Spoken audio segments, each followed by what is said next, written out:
జెండా ఆవిష్కరణతో పాటు ముఖ్యమంత్రి గారి అందరి స్పీచెసే వినాల్సిన రోజులో ప్రత్యేక ప్రెస్ మీట్ పెట్టాల్సిన సందర్భం ఎందుకు వచ్చింది అని అంటే జూన్ 2వ తారీఖు నాడే పవన్ కళ్యాణ్ గారు ఇక్కడ తెలంగాణ నవనిర్మాణం అని చెప్పేసి ఒక సభ ఏర్పాటు కోసం ప్రభుత్వం ముందు అర్జీ పెట్టడం, ప్రభుత్వం దాన్ని తిరస్కరించడం, తర్వాత కనీసం మా ఇంట్లో ప్రెస్ మీట్కైనా అవకాశం ఇవ్వమని చెప్పి అడుగుతున్న పరిస్థితుల్లో ఆ ప్రెస్ మీట్కు అవకాశం ఇవ్వడము కుదరదు అని చెప్పడానికే ఈ సమావేశం, పత్రికా సమావేశం ఏర్పాటు చేసింది. ఎందుకంటే భారత రాజ్యాంగం ప్రకారం పీస్ అండ్ హార్మనీని, శాంతిని, తర్వాత అందరూ కలిసి ఉండేదాన్ని కాపాడాల్సిన బాధ్యత తెలంగాణ ప్రభుత్వం మీద ఉంది. ఎందుకంటే మీరు ఆంధ్రప్రదేశ్ ప్రభుత్వం యొక్క ఉప ముఖ్యమంత్రి గారు, మీరు అవకాశం అడిగితే ఇవ్వాల్సిన బాధ్యత ఈ ప్రభుత్వానికి ఉన్నా ప్రజల మధ్యన వైరుధ్యాలు, ప్రజల మధ్యన చిచ్చు, ప్రజల మధ్యన కుట్రకు ఒక అవకాశంగా వివిధ పార్టీలు వాడుకుంటున్న వైనాన్ని మీకు తెలియజేయడం కోసమే ఈ సమావేశం ఏర్పాటు చేసినాం. నేను మోదీ గారికి, బీజేపీ మిత్రులకు చెప్తున్నది ఏంటంటే, పాపం పవన్ కళ్యాణ్ని బలి చేయకండి. ఎందుకంటే ఆయనకు రాజకీయం తెలియదు. ఎందుకు తెలియదు అని ఆ మాట అంటున్నా అంటే, తెలంగాణ కోసం పెద్ద ఎత్తున ఉద్యమం జరుగుతున్న క్రమంలో తెలంగాణ కోసం మద్దతు చెప్పకుండా తెలంగాణకు వ్యతిరేకంగా పనిచేయాల్సిన పరిస్థితి ఆయనకు వచ్చింది. దాని తర్వాత వారు సనాతన ధర్మం కోసం పోరాడాల్సిన పరిస్థితి వచ్చింది. సనాతన ధర్మం కాపాడాల్సిన పరిస్థితుల్లో కూడా అది బీజేపీకి అనుకూలంగా పోరాడాల్సిన పరిస్థితి వచ్చింది. ఎందుకంటే వారు చెగువేరా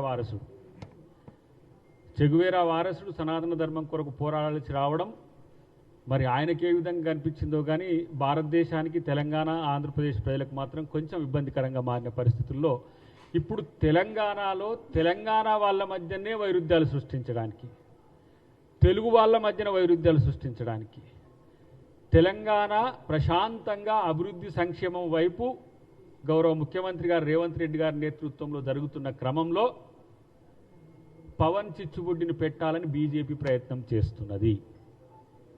ఇది పవన్ కళ్యాణ్ అభిమానులు, పవన్ కళ్యాణ్ మిత్రులు కూడా దీన్ని గమనించాల్సిన అవసరం ఉంది. ఎందుకంటే ప్రభుత్వం ఎప్పుడు కూడా వైషమ్యాలను పెంచే దిశగా అనుమతులు ఇవ్వదు. దాని ప్రాథమిక డ్యూటీ కూడా, ప్రభుత్వం యొక్క డ్యూటీ కూడా. ఇక్కడ మోదీ గారు వచ్చిపోయిన తర్వాత ఏదో పెద్ద మార్పు జరుగుతుందని బీజేపీ వాళ్ళు అంటున్నారు. నాకు అర్థం కాలే. టార్గెట్ తెలంగాణ అంటే మాకు అర్థం కాలే. వాళ్ళు ఓట్లతో గెలుస్తారు, మోదీ గారి ఎన్డీఏ కూటమి, బీజేపీ. కానీ ప్రజల్ని గెలవలేరు. ఎందుకంటే ప్రజల మధ్యన వైరుధ్యాలు, వైషమ్యాలు పెంచడమే వాళ్ళు చేసే పని. దానికి పవన్ కళ్యాణ్ ఒక బూస్టర్గా ఉపయోగపడుతున్నారు. ఎందుకు ఈ మాట అనాల్సి వస్తుందంటే, మీరు 11 రోజుల భోజనం చేయలేకపోయినారు తెలంగాణ వస్తే. తెలంగాణలో కండ్లు పడితే కోనసీమ మొత్తం బగ్గుమన్నది. అన్నిటికంటే ఎక్కువ మీరు ఇక్కడ చేస్తున్న వాటిని, ఏవైతే తెలంగాణలో చేస్తున్న రాజకీయాలు ఎందుకు చేస్తున్నారో, ఎవరి కోసం చేస్తున్నారో మీకు తెలియదు. కాబట్టి జూన్ 2వ తారీఖు నాడు తెలంగాణ ప్రజలందరికీ కూడా పరమ పవిత్రమైన రోజు. మరి ఆ రోజున మీరు వైషమ్యాలు పెట్టే కుట్రలు చేస్తా అంటే ప్రెస్ మీట్లకు, మీటింగ్లకు ఎట్లా పర్మిషన్స్ వస్తాయి మిత్రమా? అంటే తెలంగాణ సమాజం ఎడ్డిదనుకున్నారా, లేకపోతే తెలంగాణ సమాజం ఏమైనా తెలివి తక్కువదనుకొని ప్రయోగాలు తెలంగాణ మీద చేస్తున్నారా? బీజేపీ వాళ్ళకు ఇక్కడ ధాన్యం కొనమంటే కొనటానికి చేత కాదు. ఇక్కడగా పాలమూరు రంగారెడ్డికి పైసలు ఇప్పియమంటే చేత కాదు. ప్రాణహిత చేవెళ్ల ప్రాజెక్టుకో తుమ్మిడిహెట్టు దగ్గరగా మహారాష్ట్రలతో మీ ప్రభుత్వం ఉంది మాట్లాడి అక్కడ పర్మిషన్స్ ఇప్పియమంటే చేత కాదు. కనీసం మేం కొనే ధరకైనా ఎంఎస్పీకి మీరు ఒడ్లు కొనండి అని చెప్తే కూడా చేత కాదు. కానీ ఈరోజు సూటిగా ఒక అంశం మీకు చెప్తున్నా.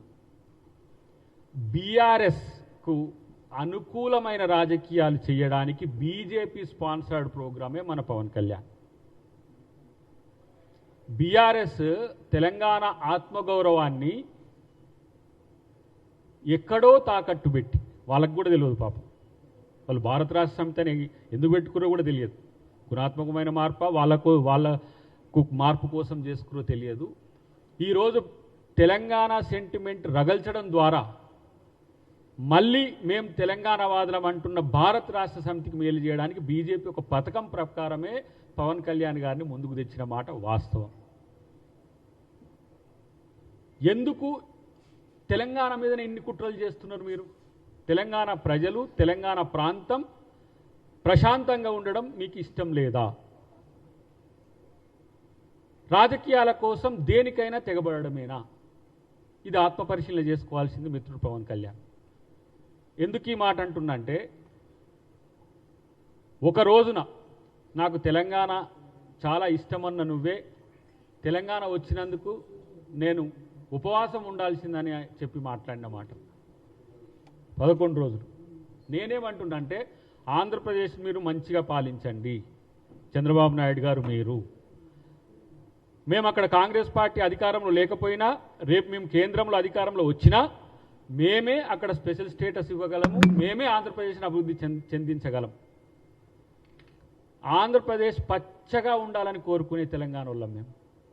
ప్రాంతాలుగా విడిపోదాం, ప్రజలుగా కలిసి ఉందాం అనుకున్న వాళ్ళం.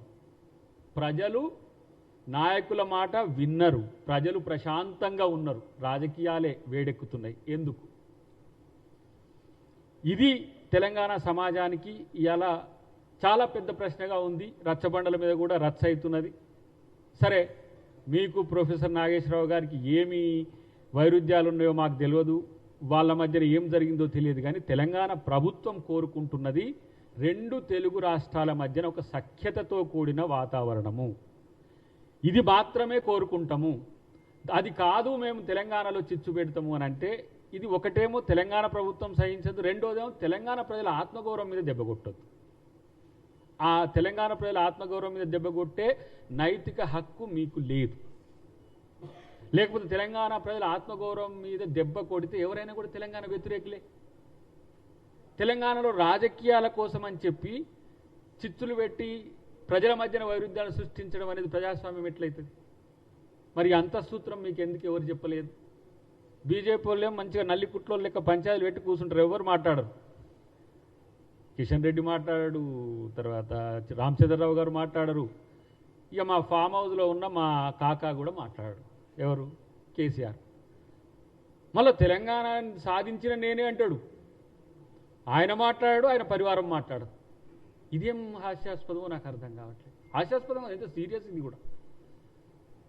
బీఆర్ఎస్ పార్టీకి తెలంగాణ మీద ఈ రకమైన ఒక భావదాడి జరుగుతున్నప్పుడు పట్టి లేదా? ఇదేనా మీరు కోరుకుంటున్నది?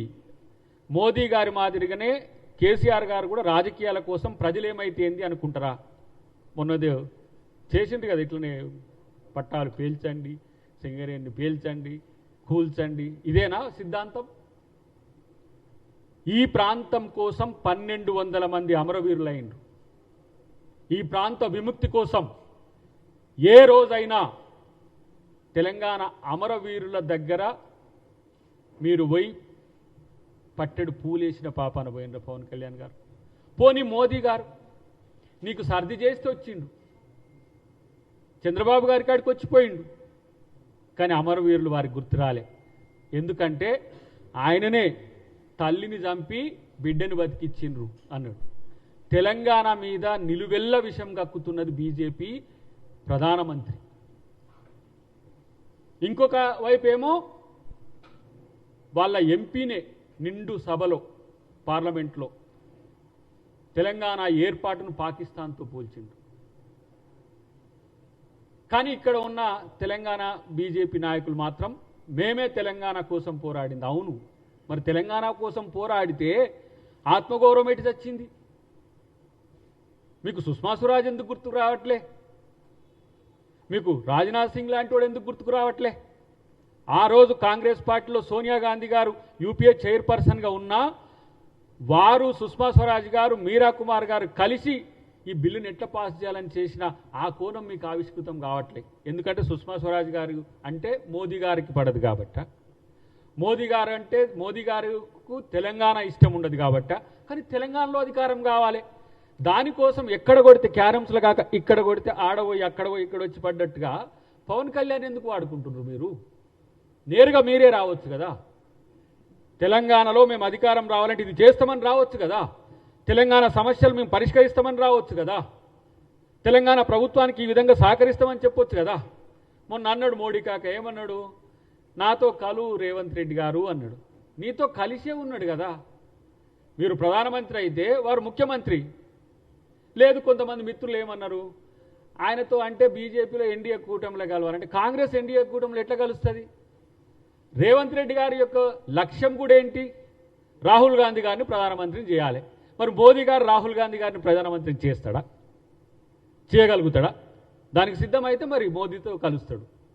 రాహుల్ గాంధీ గారిని ప్రధానమంత్రి చేయడం మోదీ లక్ష్యం అయితే రేవంత్ రెడ్డి గారు మీకు సహకరిస్తాడు, మీతో కలిసి ఉంటాడు. కానీ తెలంగాణ సమాజం ఎటుపోతేంది, తెలంగాణ ప్రజల మధ్యన కొట్లాటలు ఏమైతేంది, తెలంగాణలో మళ్ళీ పూర్వపు కాలపు కొట్లాటలు కొనసాగితే నాకేంటి, నాకు మాత్రం అధికారం కావాలి అని. సేమ్ వెస్ట్ బెంగాల్లో ఇప్పుడు ఎట్లా జరుగుతుందో ఇలాంటి రాజనీతి, రాజ్యాంగ ధర్మం ఎట్లయితుంది? కనీసము కించిత్ ఆలోచించేటోళ్ళకైనా మీకు ప్రజాస్వామ్యయుత వాతావరణం ఉండడము ఇష్టం లేదు, ప్రజల మధ్యన వైరుధ్యాలు నిరంతరం కొనసాగాలి, మీరు గెలవాలి, ప్రజలు ఓడాలి. ఇది మాత్రం రాజ్యాంగం చెప్పలే. మోదీ గారికైనా, పవన్ కళ్యాణ్ గారికైనా, ఇంకెవరికైనా. ప్రభుత్వంగా ఒక ప్రభుత్వ విప్పుగా నేను ఎందుకు ఈ పత్రికా సమావేశం లేకపోతే మీడియా సమావేశం పెట్టాల్సి వచ్చింది? మీరేమంటారు? నేరుగా నాకు తెలంగాణలో మీటింగ్ పెట్టుకునే అవకాశం లేదా అంటున్నారు. అంటే ప్రజలు కొట్లాడుకుంటట్టు నేను ప్రెస్ మీట్లు పెట్టుకుంటా, మీటింగ్లు పెట్టుకుంటా, కానీ నాకు పర్మిషన్ ఇవ్వాలి ప్రభుత్వం అని అంటున్నారు.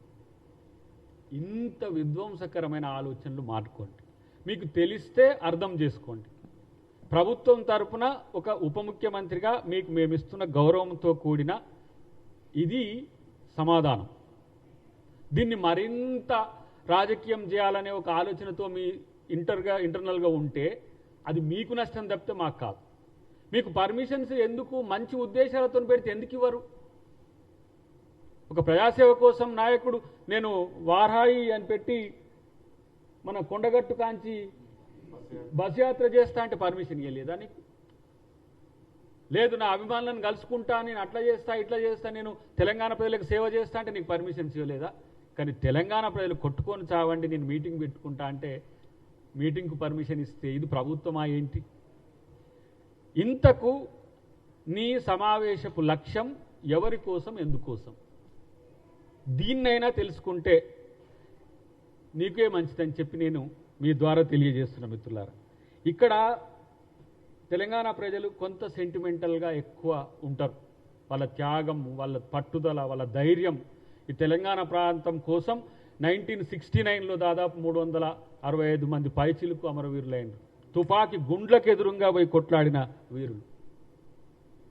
మొన్న కూడా అచేతనంగా ఉంటే అమరుడైనైనా సరే నేను తెలంగాణ ఉద్యమానికి ఉపయోగపడాలని ట్రైన్లకు ఎదురుగా వెళ్ళి అమరవీరులై కూడా ఉద్యమాన్ని వాళ్ళు కొనసాగించారు. ఇలాంటి త్యాగాలను అవమానపరచకండి, ఇలాంటి త్యాగాలను మననం చేసుకోండి.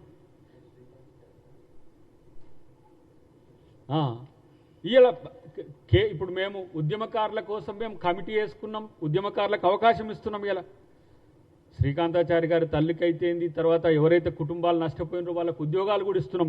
ఏ రోజు కూడా మీరు తెలంగాణ ఉద్యమకారులకో, తెలంగాణ అమరవీరులకో, తెలంగాణ ప్రజలకో మీరు ఏ రోజు సహకరించినట్టుగా మీరు కనపడకుండా గత పుష్కర కాలంగా, అంటే దాదాపు 12వ సంవత్సరం ఇది, అప్పటి నుంచి లేని ఊసి ఇప్పుడు వస్తున్నదంటేనే ఏదో దీని వెనుక ఉంది అనేది ప్రజలకు వస్తున్న అనుమానం. కానీ మాకున్న కోణం ఏంటంటే బీజేపీ ఇలాంటి ప్రోత్సాహకాలు ఇవ్వడం అనేది ఎంత మేరకు సబబు అనేది వాళ్ళు ఆలోచించాల్సిన అవసరం ఉంది. బీఆర్ఎస్ చాలా వ్యూహాత్మకంగా మౌనంగా ఉంటున్నది. వాళ్ళు ఏమవుతుందంటే నా ఘర్కా నా ఘాట్కా అయింది. తెలంగాణ రాష్ట్ర సమితిని పెట్టుకొని వాళ్ళు 6-7 సంవత్సరాలు పరిపాలించేసరికి భారతదేశాన్ని కూడా ఇట్లనే చేయొచ్చు, ఇట్లనే దోచుకోవచ్చు అనుకున్న వాళ్ళు బీఆర్ఎస్ అని పెట్టుకున్నారు. బీఆర్ఎస్ అని పెట్టుకునేసరికి తెలంగాణ ప్రజలు బండకేసి బాధేసరికి మళ్ళీ టీ కావాలనుకునేసరికి వాళ్ళ కూతురు వచ్చి టీని వాడుకుంటుంటారు. ఆమె టీఆర్ఎస్ అని పెట్టుకుంటే మళ్ళీ ఎట్లా అని గోక్కుంటున్నారు. ఇప్పుడు ఆ గోకే క్రమంలో ఇలా పవన్ కళ్యాణ్ను తీసుకొచ్చి ఇక్కడ సెంటిమెంట్ రగిలించి ఆ సెంటిమెంట్ మీద కాలుతున్న మంటల్లో మీరు రాజకీయం చేయాలనుకుంటే అది మంచి పద్ధతి కాదు. అది తెలంగాణ ప్రజలు సహించరు. తెలంగాణ సమాజము దాదాపు 50-60 సంవత్సరాల పోరాటంలోనే ఉన్నది. అంతకంటే ముందు నిజాంతో కొట్లాడింది, అంతకంటే ముందు బ్రిటిష్ వాళ్ళతో కొట్లాడింది. ఇంకెన్ని రోజులు తెలంగాణ కొట్లాడాలి? తెలంగాణ అంటే కొట్లాటేనా? తెలంగాణ అంటే పోరాటమేనా? పరిపాలన కాదా? ఇలా అందుకనే రేవంత్ రెడ్డి గారు ఒక అడుగు తగ్గి బీజేపీ అనుకూలంగా చాలామంది విమర్శలు చేస్తున్నప్పటికి కూడా తెలంగాణ సర్వతోముఖాభివృద్ధి కావాలంటే కేంద్రంతో సఖ్యతతో ఉండాలన్న దాన్ని కూడా రాజకీయం చేస్తున్నారు. తెలుగు ప్రజల మధ్యన సమన్వయం ఉండాలి అని చెప్పి ఆ ప్రాంత నాయకులైనా ఈ ప్రాంత నాయకులైనా అందరూ సమానమే అని చెప్పి కొంతమంది విగ్రహాలు పెడితే కూడా దాన్ని రాజకీయం చేస్తున్నారు. ఎందుకు? రేపు జయశంకర్ సార్ విగ్రహం పెట్టుకోలేమా? రేపు కాళోజీ నారాయణరావు గారి విగ్రహం పెట్టమా? తెలంగాణ తల్లి విగ్రహాలు పెట్టుకోలేమా? అంటే ఏంటి? ఒక నాయకుడు అందరితో సమన్వయం ఉండడాన్ని కూడా జీర్ణించుకోలేని స్థితికి ఇలా తెలంగాణ సమాజం వచ్చిందా అంటే కాదు. ఈ మధ్యన ఎవరైతే ఇలాంటి ప్రాంతీయ సెంటిమెంట్లను రెచ్చగొట్టి చేయాలనుకుంటున్నారో వాళ్ళు చేస్తున్న కుట్రలకు తెలంగాణ ప్రజలు అర్థం చేసుకోవాలని నేను విజ్ఞప్తి చేస్తున్నా. ప్రత్యేకించి మిత్రుడు పవన్ కళ్యాణ్కు మళ్ళీ ఐ కెన్ రిపీట్, మిత్రుడు పవన్ కళ్యాణ్కు మీరు బీజేపీ వలలో పడి బీజేపీకి అనుకూలమైన ఉద్యమ కార్యాచరణ రాజకీయ కార్యాచరణ తీసుకోకండి. ఎందుకంటే వాళ్ళు వాడుకొని వదిలేయడంలో దిట్టలు. మీరు ఆ పంజాబ్ కాంచి రండి, లేకపోతే కాశ్మీర్ కాంచి కూడా రండి. కాశ్మీర్లో అక్కడ అక్కను మోసం చేసిండ్రు, పంజాబ్లో అకాలీలను మోసం చేసిండ్రు, ఇక్కడ ఉత్తరప్రదేశ్లో ఇప్పుడు మా మాయావతి అక్కను మోసం చేసిండ్రు, మహారాష్ట్రలో శరద్ పవార్ గారిని మోసం చేసిండ్రు, షిండేను మోసం చేసిండ్రు. వీరికి అట్లా లైను ఉత్తర భారతదేశం నుంచి దక్షిణ భారతదేశంకి వస్తే మోదీ గారి లేకపోతే ఎన్డీఏ అంటే విష కౌగిలే. ఇంకా వాళ్ళ కౌగిల్లో చిక్కుకున్న వాళ్ళు ఎవ్వరూ బతికి బట్టగట్టిన పాపాన పోలేదు. కాబట్టి మీరు మీ రాజకీయ అస్తిత్వం నిలుపుకోవాలంటే మీరుగా మీకు ఒక సిద్ధాంత పునాదిని ఏర్పరచుకొని ఎక్కడనైనా రాజకీయాలు చేసుకోవచ్చు. భారతదేశంలో ఓటు ఏ మూల ప్రాంతంలో ఉన్నా ఎక్కడైనా రాజకీయం చేసుకోవచ్చు. కానీ విద్వేషపూరిత రాజకీయాలకు పునాది వేయొద్దు అని చెప్పి నేను మిత్రుడు పవన్ కళ్యాణ్కి మీ ద్వారా తెలియజేస్తున్నాను.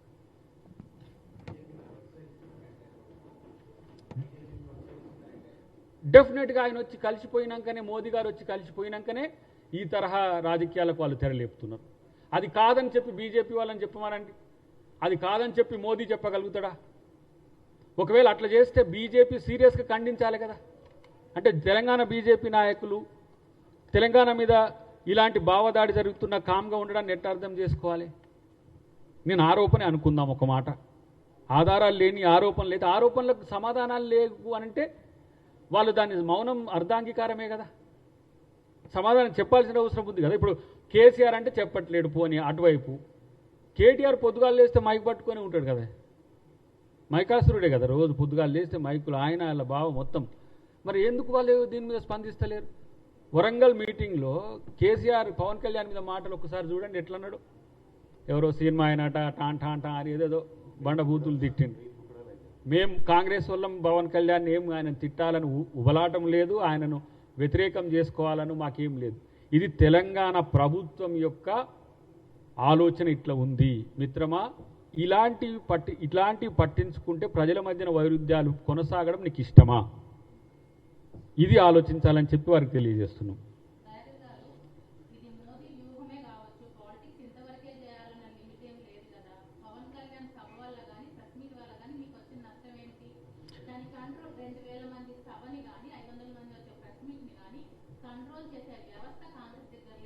ఒక మాట ఎంత విద్వేషాన్ని రెచ్చగొడుతుందో. ఇన్ని మంచినీళ్ళల్లో ఒక్క విషపు చుక్కేస్తే ఏం జరుగుతుందో. అది చెయ్యొద్దనే చెప్తున్నాం.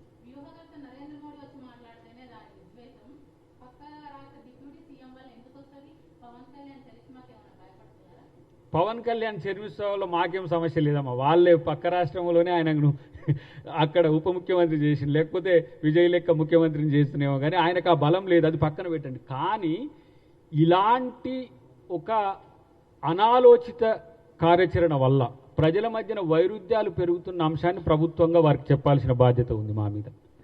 కాబట్టి నేను ఆత్మరక్షణ కోసం నేను దాడి చేస్తా అంటే అర్థం ఉంటుంది, కానీ ఆత్మరక్షణ కాదు ఫలానోని కొడతానికి పోతా అంటే ఎవరైనా నువ్వు కొట్టమని చెప్తారా? ఇది కదా అంతఃసూత్రం తెలుసుకోవాలనేది. ఇంత మర్యాదపూర్వక ప్రెస్ మీట్ ఎందుకు ఉంటుంది వారి పట్ల? ఎందుకంటే ఇప్పుడు మేమేమైనా నెగిటివ్ మాట్లాడినా కూడా దాన్ని రెండు కాంగ్రెస్ పార్టీని కూడా పవన్ కళ్యాణ్కి వ్యతిరేకం అంటే ఇదేందో ఆంధ్రాకి వ్యతిరేకం అని చిత్రీకరించే ప్రయత్నం చేస్తారు. ఆంధ్రప్రదేశ్లో కాంగ్రెస్ ఎందుకు వ్యతిరేకం ఉంటుంది? మేమెందుకు? నేను ఫక్త్ తెలంగాణ ఉద్యమకారుని కదా నేను. ఆంధ్ర ప్రజలు మమ్మల్ని ఎట్లా చూస్తారో, ఆంధ్రప్రదేశ్ల ఆతిథ్యం ఎట్లుంటుందో, ఆంధ్రప్రదేశ్లో ప్రేమ ఉంటుందో ఎట్లుంటుందో మాకు తెలియదా? మేము పోయినోళ్ళం కాదా, కానోళ్ళం కాదా? ఇక్కడ సమావేశాలు ఎట్లా ఏర్పాటు చేస్తే మేము పార్టిసిపేట్ చేస్తాము, ఆంధ్రప్రదేశ్లో కూడా అట్లనే మేము పార్టిసిపేట్ చేస్తాం. పోయి ఆంధ్రప్రదేశ్ నిరంతరం కొట్లాడాలనుకోవాలని మేము ఎప్పుడు ఆ ప్రయత్నాలు చేయమే. మా ముఖ్యమంత్రి గారు కూడా గతంలో షర్మిలమ్మ పెట్టిన మీటింగ్కి పోయి అక్కడ విశాఖపట్నంలో మాట్లాడిన తీరు మీరు గమనించండి. మీకెందుకు తెలంగాణ మీద కోపము? ఆంధ్రాను మేము ప్రేమిస్తున్నాము, ఎందుకు ప్రేమించము? ప్రాంతంగా విడిపోయినంత మాత్రాన్ని ద్వేషించాలనా? అదేమన్నా రూల్ భారతదేశంలో అంతర్భాగం కాదా? ఇది సనాతన ధర్మ, సమాంతర ధర్మ, రాజ్యాంగ ధర్మ ఇట్లా ఉంటుంది. దీనికి భిన్నంగా వ్యవహరిస్తే మీరు ఏ ధర్మాన్ని పాటిస్తుండ్రో మీరు పునరాలోచించుకోమని చెప్పి మిత్రునికి తెలియజేస్తున్నాం.